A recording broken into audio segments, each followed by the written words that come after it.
Recording in progress. All right, welcome to the Red Wheelbarrow. We are here to listen to Juhléne Möller. I'm going to hand straight over to you. Take it away. Thank you, Melissa and friends. It's good to be here and frightening so. Um, in a few manners of speaking, I mentioned earlier that I'm possibly in the strangest space ever before a reading, and I meant that I think it was understood as such, emotional space rather as a physical space. I see there's a message from Frank that he cannot hear. I'm not sure if it's on Frank's side or something else. I can hear you, so keep going. Super, thank you. I'll explain briefly what I mean is a few friends listening to this reading, and maybe I should interrupt myself. There's a number of friends who said that they cannot be here tonight, stalwart poet friends and other dear ones.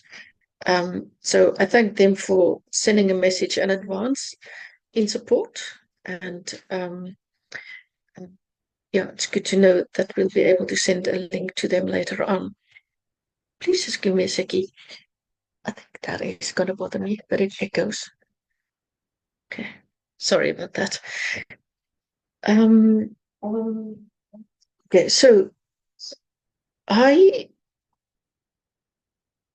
the emotional space that I speak about is linked to the difficulty that I've been having over the past few years, but more acutely so in the past year, to write. I have many questions why. I have some answers to it.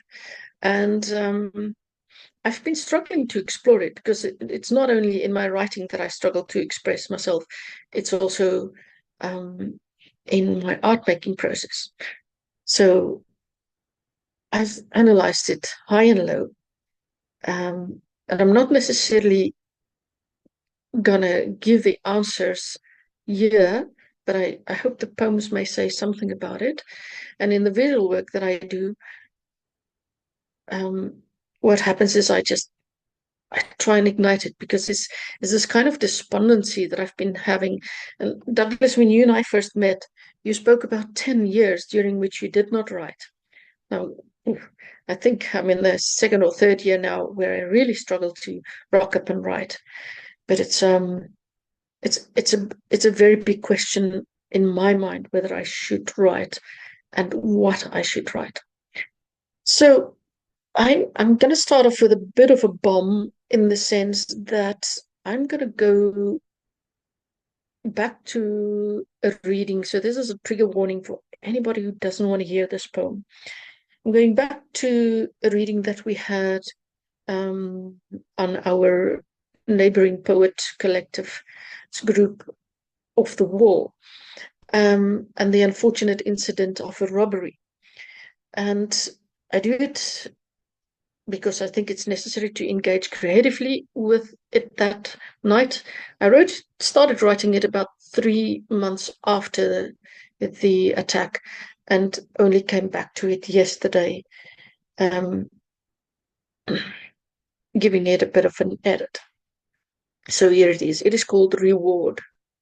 And now I just hope I get the technical aspect right, because I'm going to read from my PC, whereas normally I read from a paper printed document. Reward.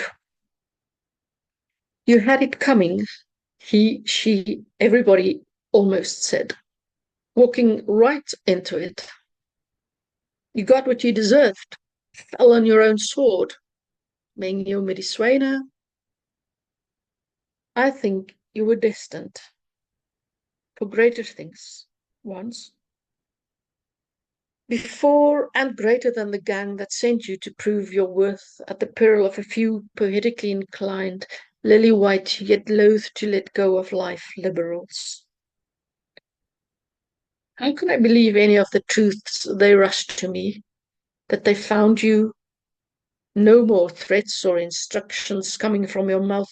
No cell phone on your body. No gun in your left hand. Robbed of repute and rapture. Puffer jacketed. Kaput. Your mother was looking for you, they said, sniffing the air the way mothers do when worry tugs at and pull at our limbs, when the hush feels too sudden and separating. Why did you have to do that stupid, stupid thing? How did you forget that mothers will bite for their young and their own at any cost? Force barrels down, down, down, and look you fiercely in the eye as they wrestled your barking fire with a little help from their friends. She too would take a bullet to have another breath with me. You were arrogant, they say. You were violent, they say, pushing a blind man and his mousy friends back into chairs of denial as I called the fire to me, unmasking the moment. One deafening defender of you and your coerced wrote a poem of loud and swirling metaphors, had the public cheer and swallow it. Did he know how lightly we still breathe at night? Of our maddening fears and parking bay frights? Do you know who it was that came for you, or how many bullets they were told to spend? Do you hear your mother's sobs sometimes, as she too cries and questions, questions? Who knows why you met your end? Cashless, motherless, your first and last cheap chance robbed and spent. Um, so, in a way, I almost want to ask how that sits with some people who were in that room that night, but I think we'll leave it for later.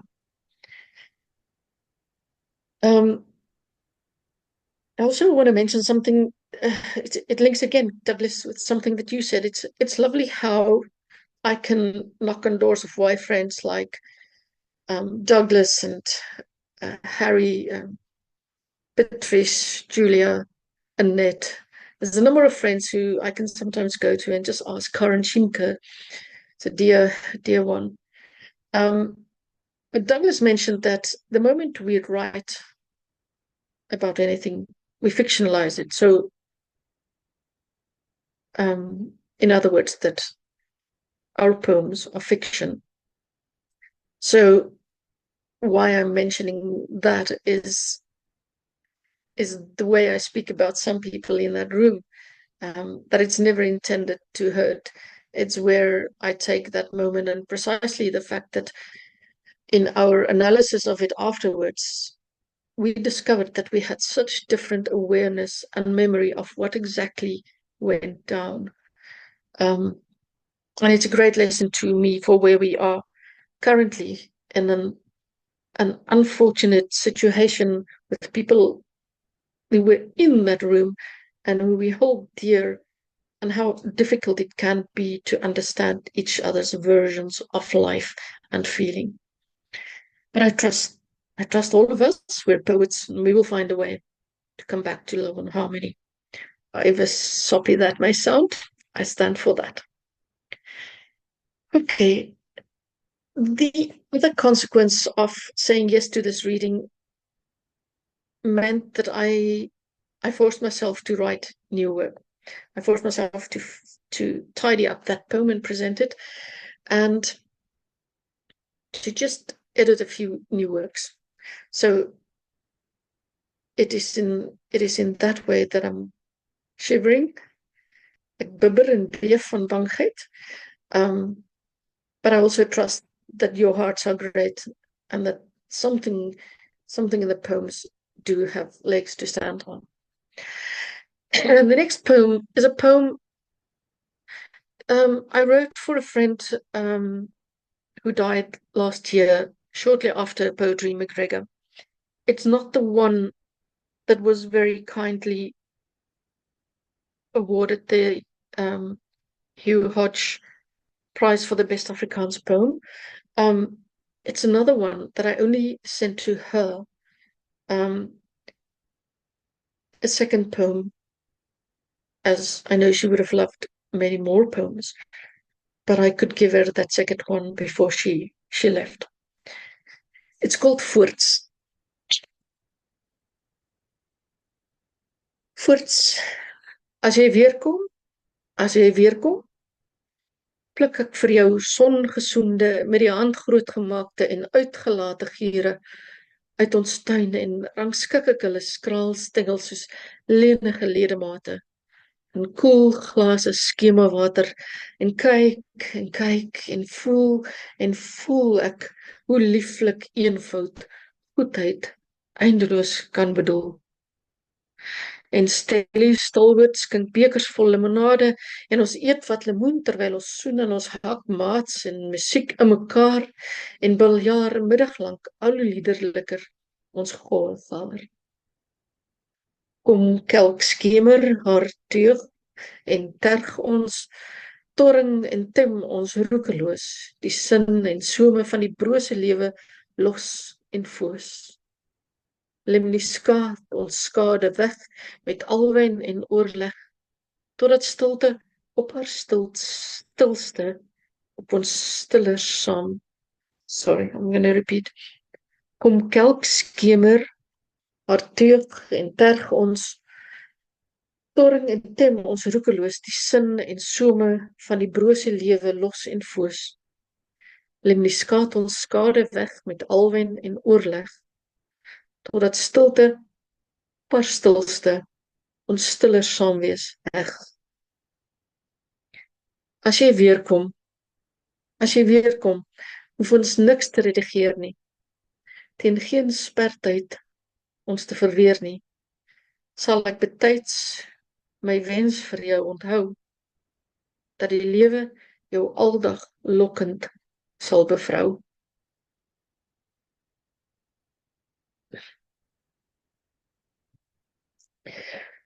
I'm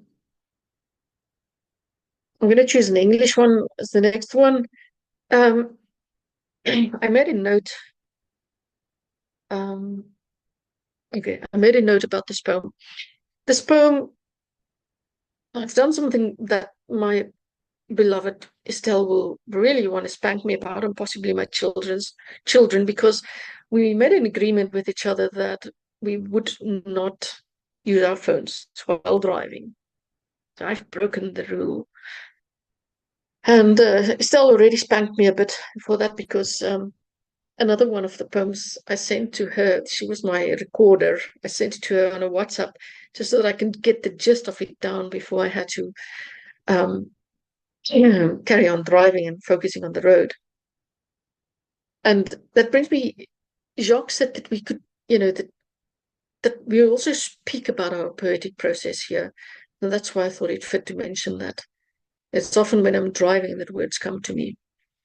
And I try to respect it. And I try and take those gists and make them into more articulate gestures. And finally into something that could speak to people. But what I did with this poem is, the way I read it, I will read it so that it runs smoothly. But unfortunately, I'm not clever enough to do the split screen thing. Haven't done it in a long while. But the way I use typography is completely in contrast with the way I read it. And therefore, I have a question to you guys and women who've written poetry over a long time. How much do you allow yourself to experiment? I compare it with my artistic process, where when I get stifled, that I then go and risk anew. I go and do silly stuff. Christina, I see that you're busy with an artistic process where you discover and explore. So in a way, what I do visually, ordinarily, to get myself out of the slump and inertia, I've done it with this poem. And whether it will stand, time will tell. Because it's a question how the poem will work without the explanation. Okay, the note that I wrote is this. There are times when I wish to be so obscure and write in such an opaque way that might resemble the music of Jan Garbarek or Pierre Henry Wickham or the a cappella ensemble Roomful of Teeth. If we cannot go abstract or just disjunct when writing poetry, given its supposed license, then where and when? Call me incorrigible, but I shall play with my food. This is a poem from a genre I call drive-by poetry, a kind of filmic snapshot that might emote or trigger or not. Just like Tourette's, depending on how thickly veiled one's privilege or training is, or how prepared your senses most closely situated to your heart. I call it OBS. OBS. Women standing by the side of the road with her heart cards held up high. Women staring straight ahead, carrying the otherworldly in her eyes. Not my monkeys, not my circus, not today, not today. She does not argue with herself the way I do, or to give or to receive. Open my windows in sweet succession. Before her shift, she killed her little darlings before they could form and hold words with conviction, like tomorrow or after.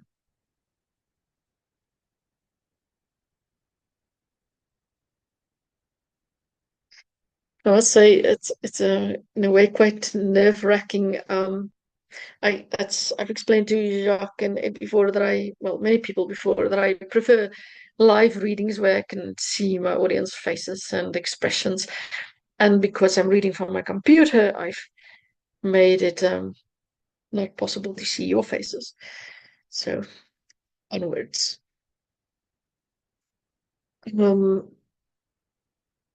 Sorry, let me just think if I'm gonna do this one. Okay, I want to keep reading new work rather than older work for now. And if necessary, I can get back to some old favorites. Oorlewering.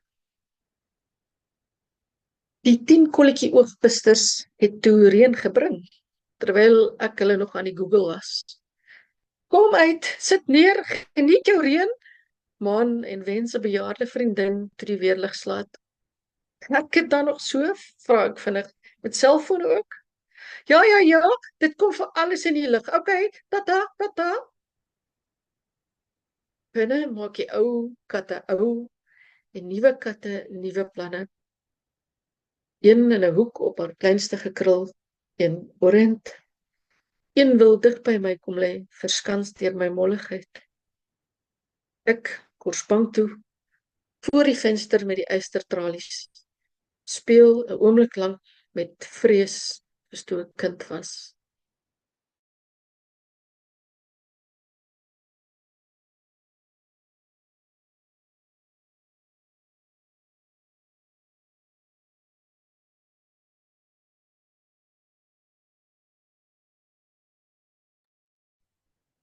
Oh, I think you're frozen. Don't know if it's just me. 'n rooi bom en grom oor die aarde en haar goed. Wie wind saai, sal storm oes, beweer 'n beter weterige etter. Die reën hou bietjie terug uit die bloute om spreeus aan, skreeu onverstaanbaar op mekaar.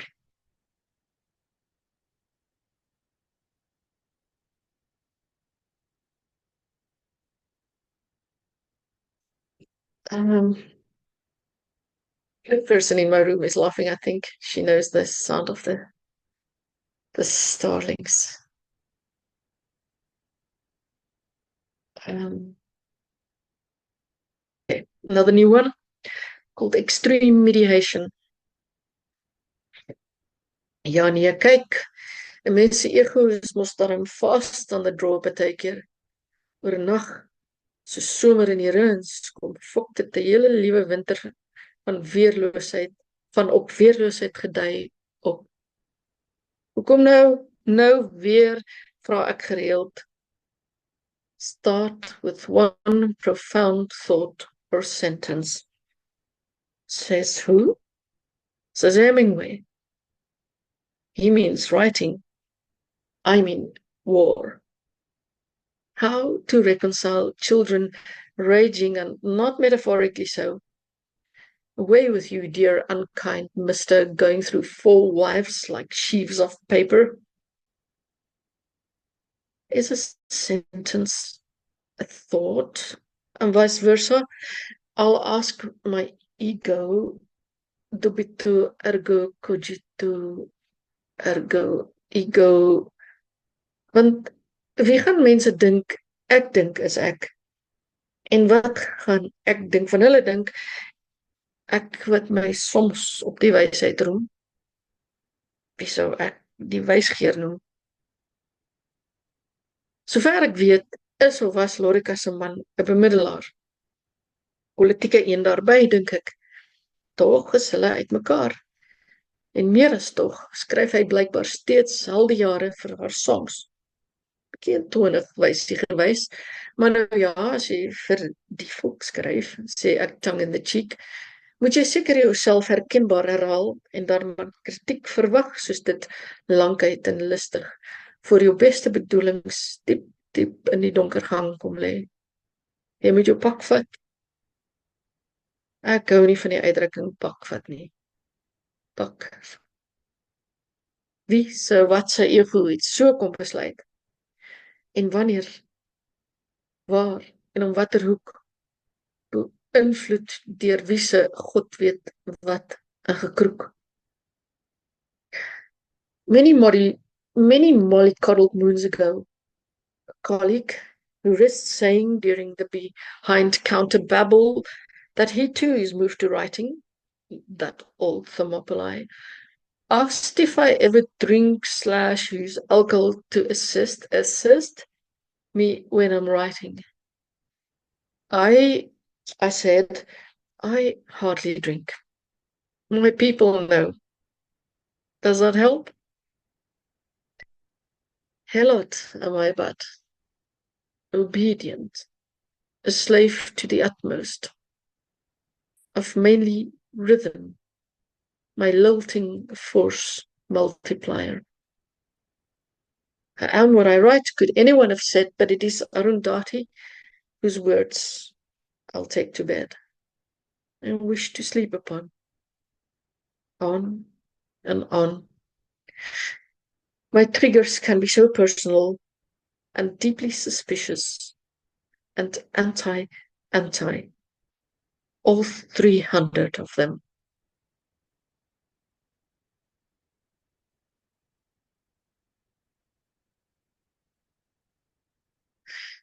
The next poem is called Home Remedies. It's a poem that I wrote during Poetry McGregor in September.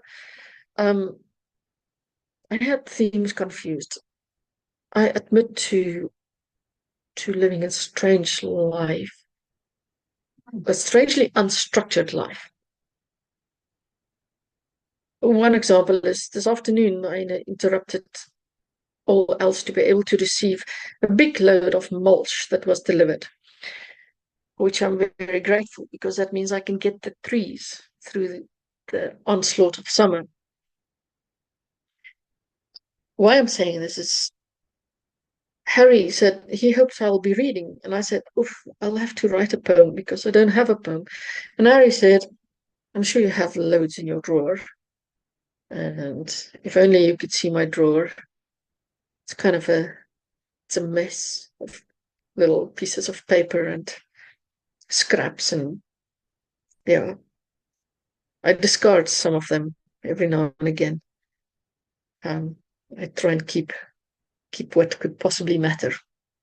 Anyway, then I wrote home remedies, linked to the theme of homecoming or home that Poetry McGregor challenged us with, or offered to us to write something about. Home remedies. Come, come home, home. Come at once, come heavy laden, come hulled, come harrowed. Come bent, broken, bombed, come buttressed, come carrying everything or nothing. Come as nothinged as you are. Come home, even if you need to weep and sleep and weep and weep for days. And at long last, to let things be. Come, even if Come, even if you had to leave the most basic human needs behind or shell-shocked in the past. Come, do come home. Stench still seething in your nostrils, O struck stallion, tethered and tormented, silent and sad as salt. Come home to soft warm bread carried by hands already healed, to honeyed tea and the herbal salve of childhood friends. Come, dear one, though you may have learned repeating in your heart and mind to not feed your dogs of undoing and their wintry wantonness, not to feel the need to breathe in the availing, asphyxiating ash and assonance of horror. You need not fight the urge any longer to slip into sleep, to swallow, to shit, pummeled puppy that you are. Our garden is singing with sap greens and endeavoring reds. There are new shoes for you. You need not share a thing or thought for a very long time. Come home now. Sheets will warm and full with thin will confirm that you are skin.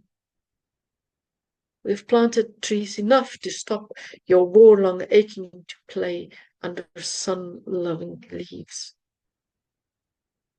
So how can I write of mines and yours, of 1,000 splendid moneyed mongrels gnawing at our shores, when countless souls have lost the depths of dreaming, crawling into bed, untrammeled and fed? We are several thousand poems behind.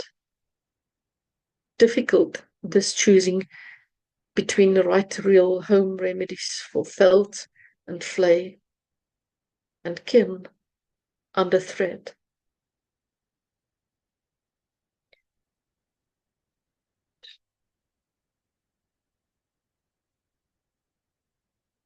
I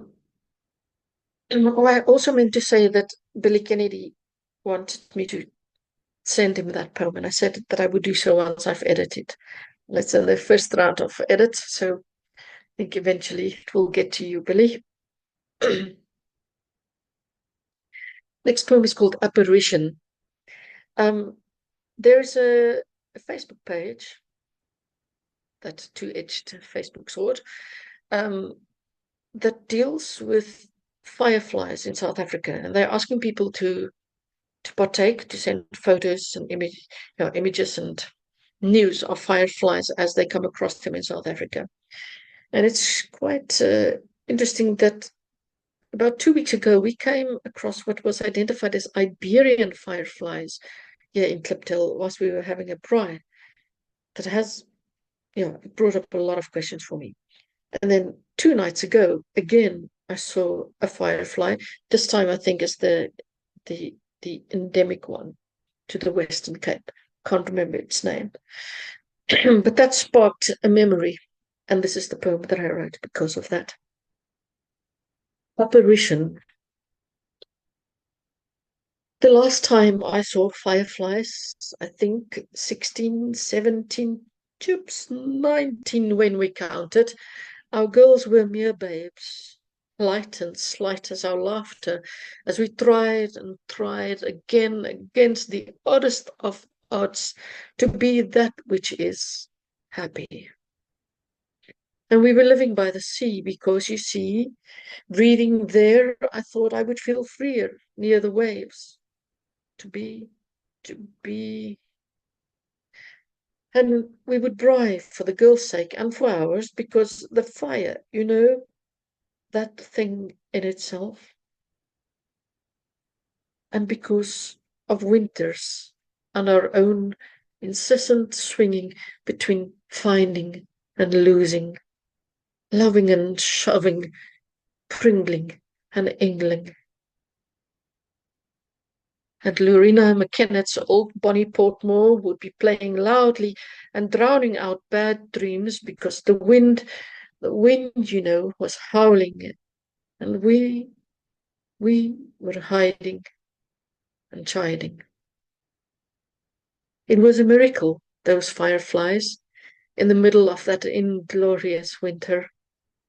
We were a miracle, missiles missing amid an impossible truce.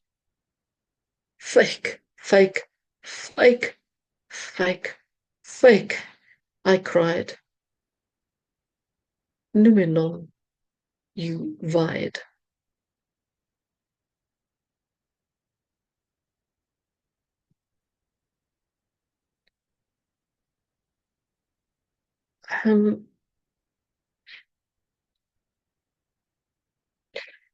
I think I'm going to stop at the new poems and read a few older ones. I'm going to read the one Lewis, just to give it a wider audience, because I haven't read it beyond poetry in McGregor. Lewis was written for my friend Ronelle Lewis, who we met late in life, late in her life, hopefully not mine, after having worked in the same industry for many years, making films. But it was at the wonderful poetry in McGregor that we met when she came after a reading and asked to read more of my work. And sadly, she fell ill. And when I asked what we could do, since the suspicion was there were only a few weeks left, she had a humble request. And this is it. Loods. Dis maar 'n klippertjie van 'n versoek hier in jou latenstyd. 'n Swalkie se swiep, muurtreetjies, spriekie. Jy vra my nie die swaarste nie. Dis 'n blaf teen die maan vir 'n koorstraat af, 'n blare warreling, die kleinste geklingel, 'n dag deurdrenk met dank. Jy vra my nie die luidste nie. Dis 'n openingstoneel, 'n werk in wording. Dis die presiese soort plesier wat die liefde vier. 'n Strofe lange minnenag, bedag. Dis donker droom en pynlik nou en hier in ons uiteenlopende morfienkwartier. Jy vra my nie die liefste nie. Dis 'n amber boomgombollentjie, sy oerbitter boer onder die tong. Dis maar 'n tweede tog oula stoep sit en vroetel deur die kakiebakkie vol veldgoed onder ons vingers. Dis gebeente, dis buig, verbaas. Dis 'n McGregor-reel, ontredderend en regheid, seëning rig en lus. Jeug sondes kosbaar, soos water en wonde. Dis 'n halte, 'n holte, hoop teen die skorriemorris wat wêreldwyd kryk. Jy vra my nie die ruimste nie. Dis 'n temalied vir jou, vir nou, skaars hoorbaar, takties toenemend, plotseling halsreikend, stil. Jy vra my nie die geilste nie. Jy, skrandersnyer van duisende dure rol en film, van gids en figuur verbeelde ure in lig en lamfer beskryf, bevry uit cellulose en kamfer, weier, vryer, sinniger, inniger. Jy vra my nie die hoogste nie. Hoog bo enige van my ideale, ver bo die waarde van harder kontant, gekoopte kobaies en nog een gulkeer se aardse skatte en korale. Vra jy my, skryf my gedig.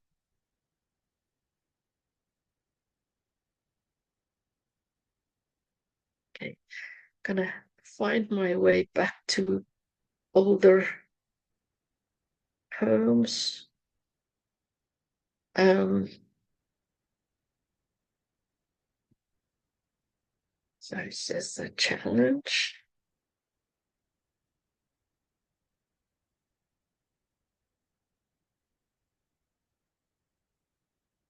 Trying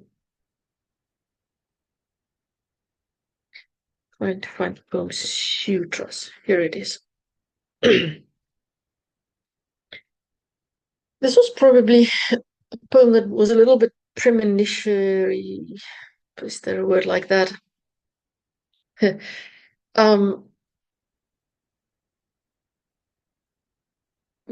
it's born out of a very personal awareness of what happens around me every day.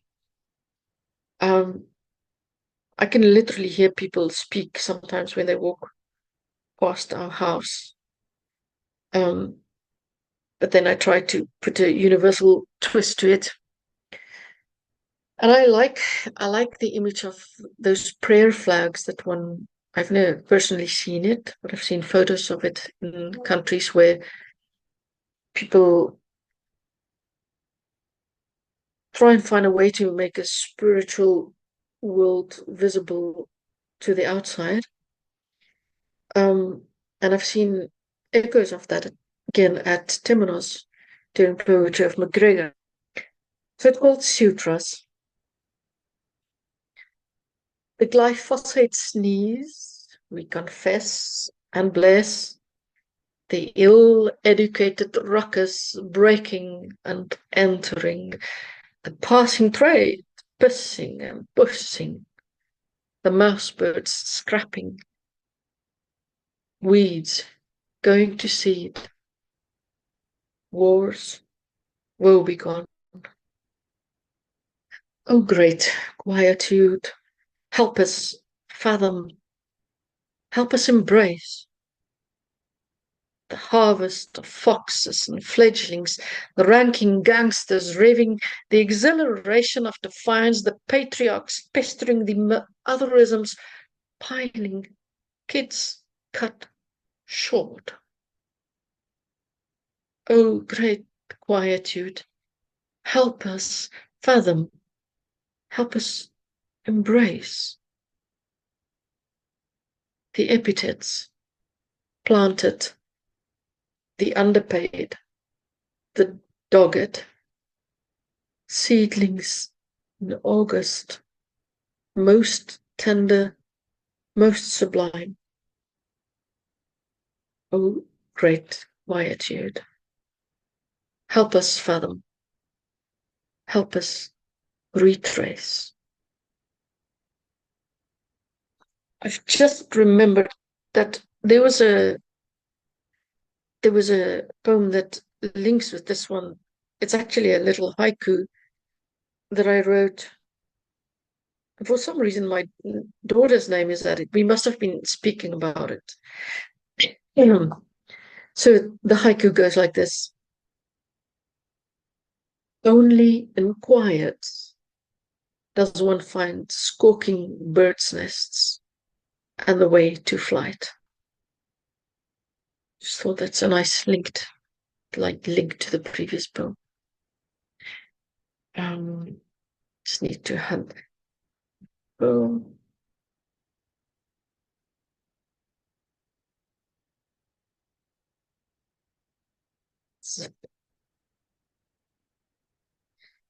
I'll read Kus and then I'll read I Tell Rampy. Because it was such a wonderful thing that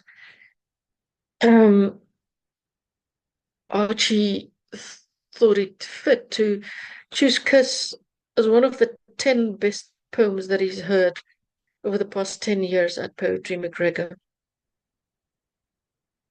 I like this poem, and it was wonderful to know, to hear that other people liked it as much. So here it is. Of course, I think by now you know that I use and abuse words. I work them, I pummel them to my liking. It's something similar that I do here. Kus. Jou wiereek, mantel draai deur Pringle Bay. Rus verlissies onder die hangse krom. Maak die klippers daar blom. En kom al die krekel my aand ook om. Jy hurk louters om die punt van my neus. Mossig en morsig. Te kom nes maak en gees. My jou fynbos, jou almoes, alpaaiend, alaaiend, te laat kneus. En ek, en die kus, ons kop in een mis. Lam en tam jou lyfse laventel, kustig en onprotestants, en die lispeltrand van ons versoenbare heupe, al kluifend aan het verdrentel.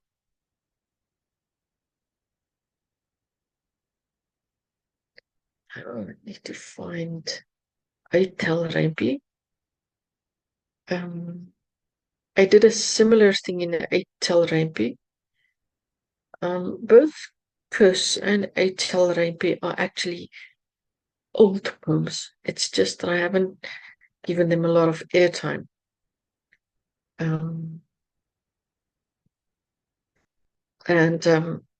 like calling I Tell Rampy a revenge poem.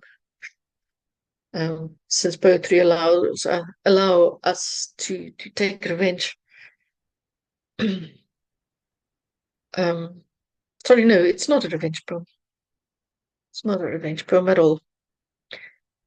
It's just that sometimes we need to count each other out. I Tell Rampy. Doch nog.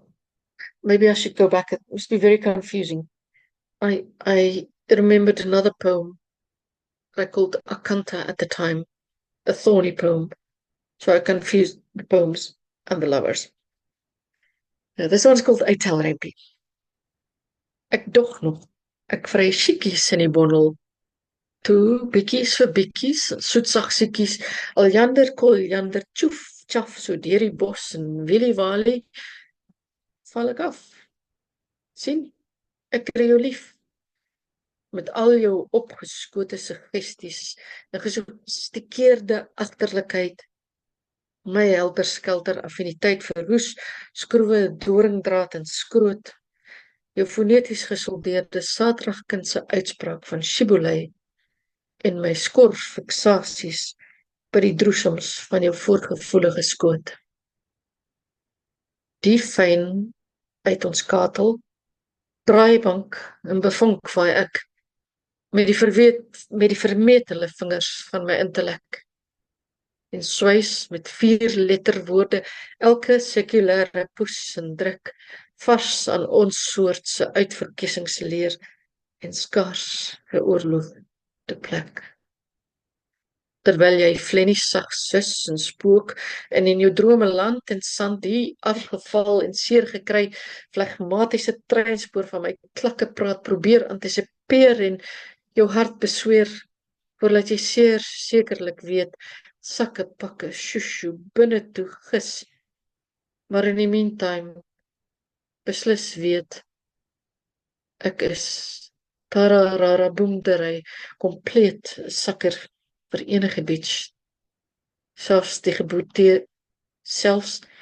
geboetseerdes meer tuis op straat. Ek dog nog, ek groei kringe, vernuftige, absurde UNESCO servere en knoei sagter, ronder, kaler, jonker salons vol tautologiese verwere om jou tombola matraslyf, jou transitiewe klit gekibbel, jou sustende tuis onkuis en skaal, cameo gewilligheid. Terwyl ons warm getonka, ons voorsgemete tekste ure en deur mekaar ansonansies ten spyt en die omgangstale van toentjies, kant, kont, Lexington laks en bonte klee versluit.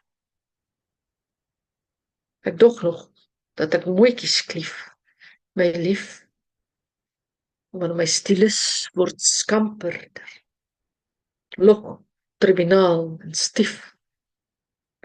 Ek skarminkel skattig met jou lanterfanter langbeen wesies, met my silogismies ontredderde hopscotch klinker verspringende indiskresies.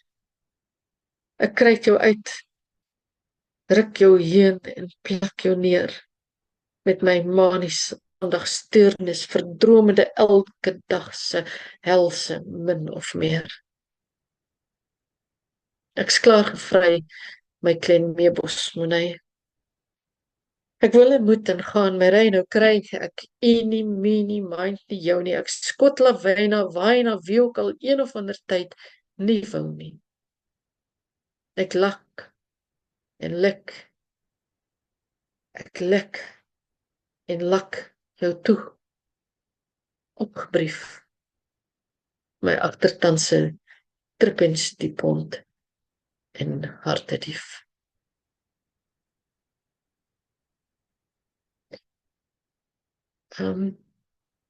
Melissa, I'm not sure how we are doing for time. Do you want to give me an indication? I think we should get close to wrapping up. So I don't know if you have one poem that you want to close off with, but if we want time for questions, it's close to. Okay. I think I'm going to read a poem that I haven't read on Zoom or during a live reading at one of the invitations, but I did read it earlier this year when at the Love Life Festival, also in McGregor, during a show where we used some of my poems that we composed music to. This one is not a poem that I think is easily set to music, but it's called Onden. Earlier this afternoon, I thought I would like to read it, and then I couldn't find it, and I just went on what I could remember. So I've actually cut it rather short, but I'm going to read the long version now, knowing that it's also an old poem that needs editing, in my opinion. Onden. Ek breek jou spel. Kots, koeterwaalse kringe opeens, heilige grond. Ontbeer my die vermeerdering van jou brode, die gelykenisse van jou Messias mooie mond, jou koue front. Ontdaan van odes, van ons tersluikser kodes, ontgoochel ek ons religie, boetseer ek ons reliquie, aan ons onmin, ons onmag en jou vereelte lig. Ek skuur my soekend, boete doenend, brandsiek hond oor die abakusse, die ketterklippe van jou weggerolde kont.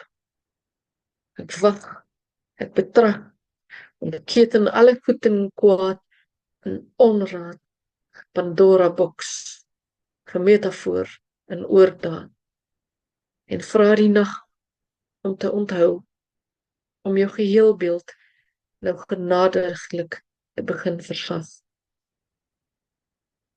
Teen die môre, in 'n nare droom, swaai die maan nogal stadig aan 'n boom. Hane kraai ek ontologies hel. Kry ek net fragmente, splinters, stukkies, amper niks meer van jou nie, ingebed onder my vel. So I don't know if it's picked up, despite the fact that I'm probably seen and experience myself as more of a humanist or close to pantheist, maybe an extreme humanist, although I think I might be repeating someone else. What happened is, because of my upbringing with the Bible being drilled into our minds and emotions, of course, I do the naughty thing that would, at that stage, have gotten me expelled by taking religious stories or myths and putting a different and sometimes sensualized or sexualized spin on it. Don't think everybody will forgive me doing that. And so it's normally when I send out invitations to people to the readings, I have to think, okay, this person may be able to access and appreciate and accept that this is who I am when I write and when I think. And yeah, so I limit my invitations to those people. So if you've been invited, if you haven't been invited, it doesn't mean that I don't think you can. It's just time, you know. There's only that much time available to invite people. I'm very honored to have been invited, Juhléne. Thank you very much. This is Harry. Thank you, Harry. Remember your poem, Harry. It's a marvelous poem. I'd like to hear it again. The one you read at Poetry McGregor about something of an alligator and what you know the one that I'm meaning. Do you? Can't think of an alligator, but I did write one about a cobra. Could it be that one? Was it the cobra? But it was a look at the religion. No, I don't know. I don't know. Look, I'm drinking wine. Don't ask me difficult questions. Okay. You won an award for it this year, I think. Again. Did I? Too much wine. I can't remember. I do have so a poem. Many awards. I do have a new poem. I hope you will stay around to listen to in the open mic. I've only just finished it. It's a brand new poem, but I think it reminds me of you. Yeah, fantastic. I shall love to hear it. Shall we give a quick round of applause for Juhléne? Thank you. Thank you. It was beautiful. Thank you. Your voice is very soothing. I see Christine saying that as well. Something similar. Do we have any questions in the room? You are welcome to raise your hand. Douglas is up first. If you're shy, you can type it in the chat. Go for it, Douglas. I think I'll speak in English. Sure. Because Harry's in the room and we need to include him. The question, I was at a series of readings in Italy, with a Frenchman and a Spaniard and an Italian and an Englishman. And the comment came up by the Spanish guy, Andres Navarro, to do with the difference between English and the continental languages. And he was referring to Brodsky, who's an old habitué of Venice.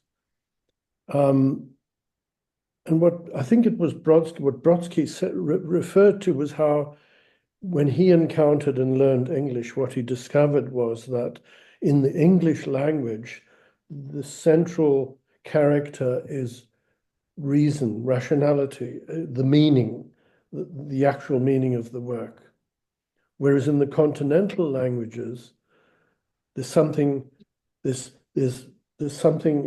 different going on, and the sound, the music, has a greater valency in the work. And so a discussion ensued over supper about this. But and omdat jy heeltemal tweetalig is en skryf gedigte in Engels en Afrikaans, you are particularly perhaps positioned to comment on this. Wat ek gehoor het in die Afrikaans gedigte is how the sound came forward, how the lovely alliteration, and Christine, you would know this as well, how the alliteration and assonance just bubbles and boils. And so there's a music that carries you in the Afrikaans, which is not as present in the English. So I thought you might just talk to that and in referencing your own poems.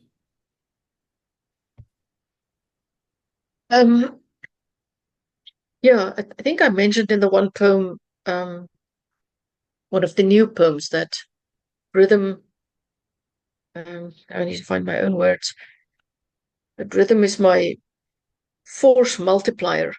So I think, you know, that I've shared with you and a few other close friends that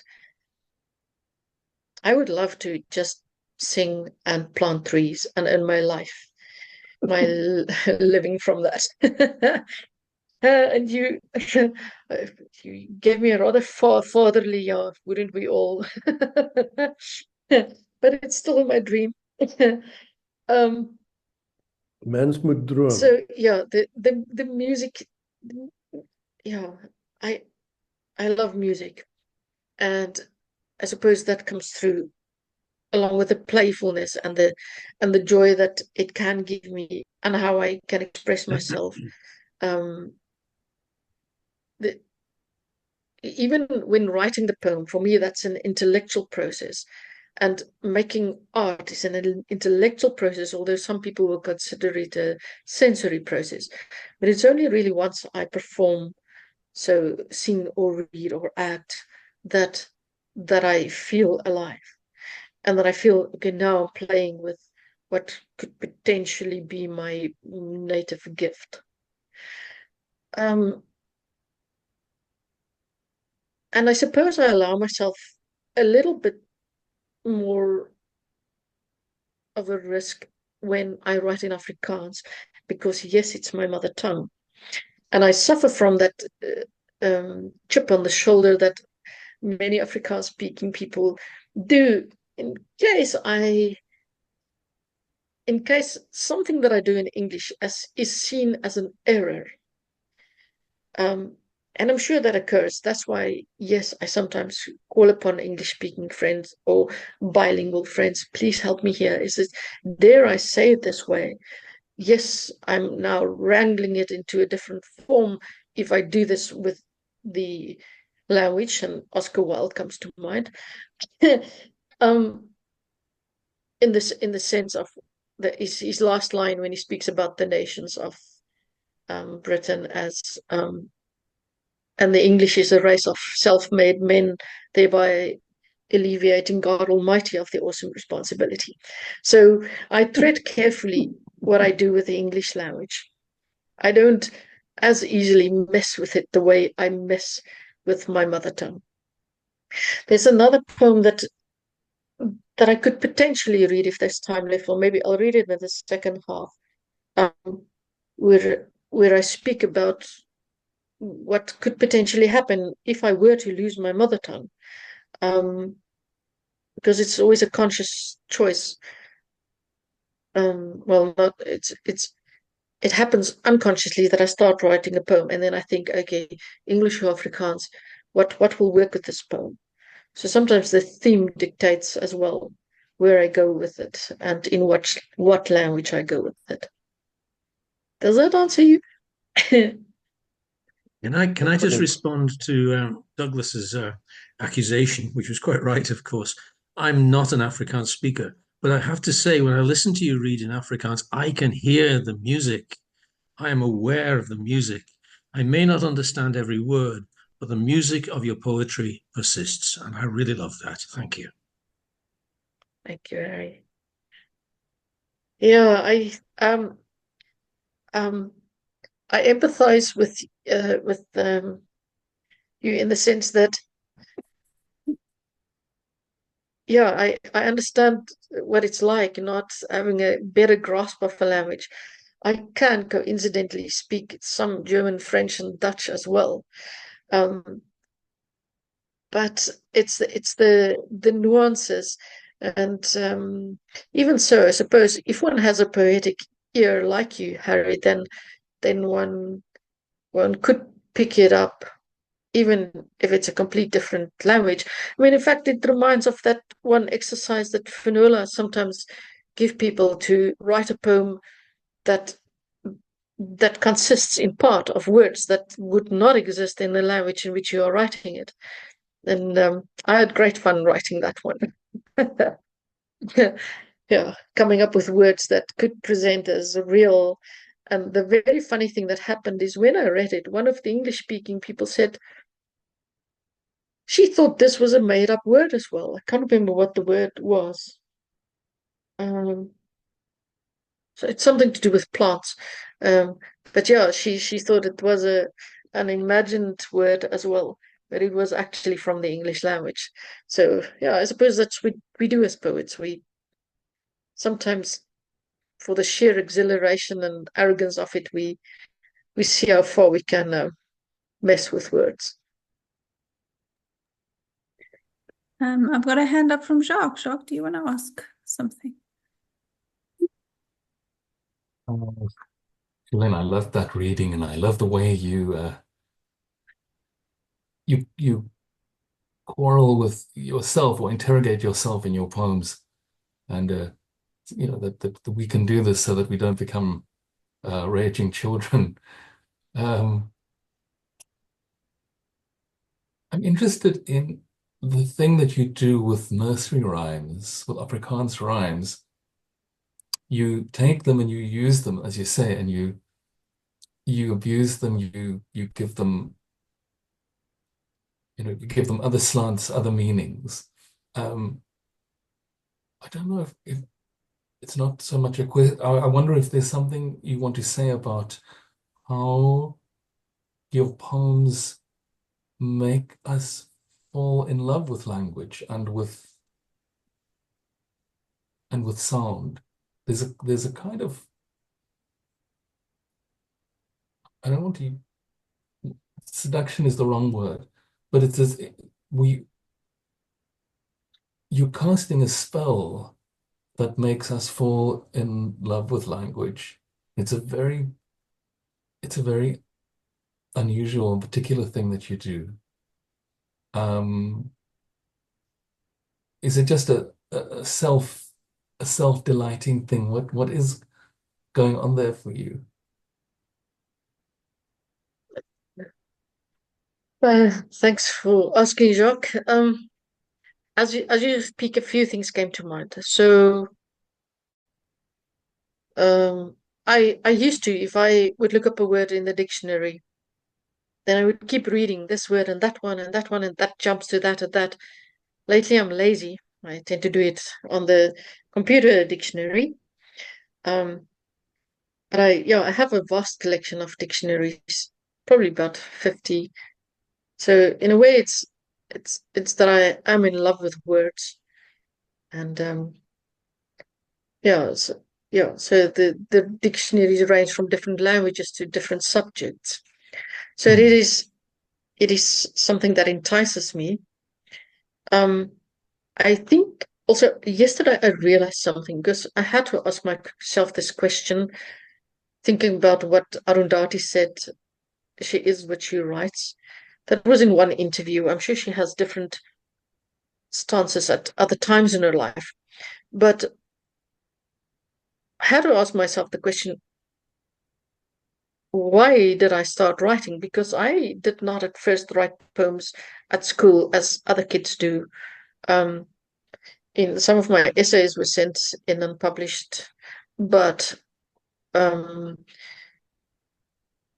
the one poem that I presented to our Afrikaans teacher at the time that had quite a formative effect on my life, she thought it was not good at all, and I think it wasn't good. And maybe it was good, but she didn't like it. And maybe like this time at McGregor, I did not win an award, so it meant this time at McGregor it kind of let me off the hook, because I have intimated to some of you that I don't always know what to do with recognition and acclaim and praise. But I had to ask myself, why did I start writing? And it's a complicated answer, so I'm not going to answer it now. That's But that's the other part is, yes, when I write, I think I definitely mean to seduce, because many of my younger poems were written when I was possibly in a state of limerence or in loveness with someone else, enamored by something about another person, often by their use of language or just some aspect of them, and that would start the poem. And then, of course, I would try and make it interesting. I suppose in some cases the seduction worked, because my life partner, it's precisely why she came into my life. She came to a poetry reading of mine. And yes. bless her, she's still with me 23 years later. 22 and a half, she will say. And then, I suppose it's this mythology that some kids grew up with as an Afrikaans speaking kid. I mean, we had the Afrikaans folk songs are very interesting in the sense that they often have a double meaning. They have the very innocent meaning to which we did volksspelen. Can you believe that I, this radical rebel, did volksspelen at one stage in my life? It was mainly to get to know boys. But there's a person, I think his surname is Pinar, who actually wrote a paper on it, and I would like to get hold of that paper. Now, he wrote that paper probably about 30 years ago already, but on the double meaning of, or the layered meaning of Afrikaans folk songs, often with really erotic, hectically erotic undertones. So I suppose it's that, and I know that maybe it's a way for me when I write to also stay safe, to play this chameleon, that if you think you're gonna get to the bottom of where I am, that no, I can wiggle my way out of it. So I think it's a very long and many sectioned answer, but I hope it answers some of what you're asking, Jacques. No, you did, and you make me want to hear more of the poem. So that's a good answer. Thank you. Thank you. Do we have any final question before we take our short break? Okay, Ed. Juhléne, hi. Can you hear me? Hi. Can you? I thoroughly enjoyed your reading. and the range of what you included, whether new or old. I particularly enjoyed the vulnerable, probing, empathetic, that aspect of the poems, as well as the musicality and the playfulness. So if I have a question, it's a very simple one. Apart from the dictionaries, which books, which poets sort of chime with you in terms of the playfulness you bring to your writing?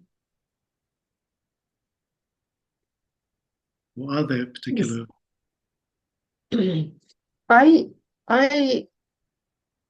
must admit that I consider myself quite an alphabet when it comes to knowing other poets. I may dip into a poet now and again. And that, I think, does not have anything to do with the poetry or the person, quality of the work or the soul, where it comes from. It has to do with Juhléne's near inability to sit still, to quiet my mind enough to read someone else's work on paper. So it takes poetry McGregor, it takes a poetry course, it takes a kind of situation where it captures me as a potential audience, to get quiet enough to take in other people's poetry. And I'm hoping to change that. I'm hoping to change much about the way I live my life. But I can also share that much. I spoke with a friend earlier. She's here on the forum. About how you present yourself in poems and what you say when you get asked a question like this. In terms of what assuages me, and there was much that was broken in my life as I grew up, much that probably drove me towards or a hiding place where I could find a way to keep something alive. So I had to make careful choices, what I keep visible and what I bring into the world and what not, in order to stay safe. Even referring back to the poem that I read in the beginning, I had to look really hard at why it was my choice to fight/protect on the night of the attack. What was a calculated risk based on quick, scanning of what I could see, and what was a wounded response from what was ingrained in me since childhood, to protect against common sense, possibly. So, your question is what poets inspire, or what poets I probably recognize right in a similar way. I've seen a number of them at Poetry McGregor. That is what's so wonderful. I've told you, I like your work. I especially like your short ones, because they're like perfect little houses. Jacques, again, is it takes one into, again, his kind of musical word. Harry's always steals my heart with his keen observation of nature. Douglas forces me to look at an elegant way of bringing things together. And it's a pastoral eye almost that he has.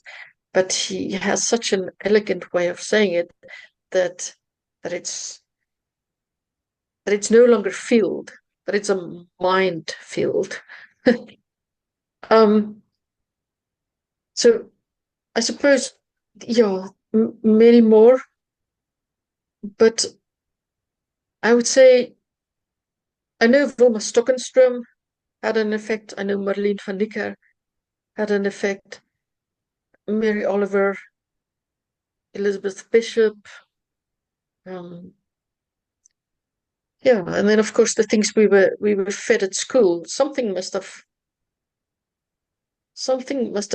made me think that I could potentially write.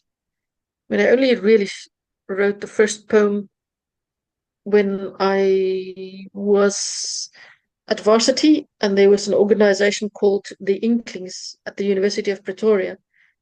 I could hardly speak English when I left school. I got an A on my report, but I could not socialize in English. So I joined this society, which is where I met my ex-hubby.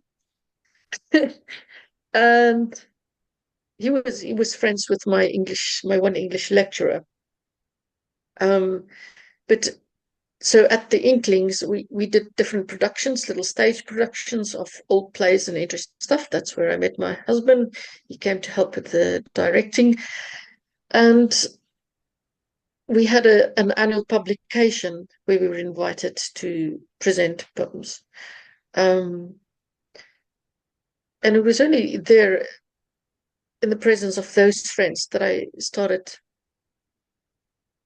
to find my way of speaking English, even though English was a subject. I mean, I studied English at varsity. And in my third year, I left varsity in my third year as well. But I know that my marks before I left was in the top 3. I think I remember that Karen Shimko was one of the 3. So yeah, it's yeah, I don't know what else to say. It feels like I'm I'm meandering. Thanks, Juhléne. I mean, it's yeah. I gather it's many things, and it was a generous and illuminating answer. Yeah. So, thank you. Thank you. Okay, I think for the sake of time, if we want an open mic, we need to wrap up now. So let's say thank you once again, Juhléne, for giving us your time and so much of your heart and spirit, and for sitting down and writing new poems for us. That's really wonderful. We will take a 5-minute break, and then we will meet back here at 58 past for a short quick fire open mic. See you just now.